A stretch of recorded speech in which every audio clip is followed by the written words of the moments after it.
Zimbabwean opposition lawmakers are still angry after losing a general election in July.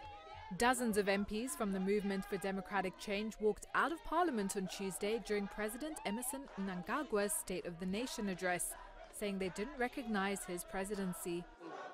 Mnangagwa is illegitimate, and we want him to prove to us how many votes he can have. And there is the issue of us dealing with the issue of the stolen elections, which they have to be rectified. So I'm saying as the MDC, we cannot sit there and be addressed by a person who does not even respect the rule of law. The opposition maintains it was cheated out of a victory, despite losing a court challenge to Mnangagwa's win. The ruling ZANU-PF, under pressure to rebuild Zimbabwe's economy while grappling with the cholera crisis in the capital, says it's time to move past the elections and focus on taking the country forward. Some Zimbabweans agree.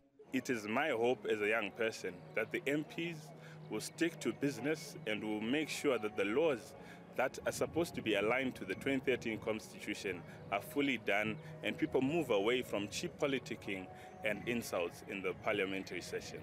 President Mnangagwa has promised to bring a series of bills to Parliament, including creating a one-stop investment agency to help lift the country as it emerges from 4 decades of rule under Robert Mugabe.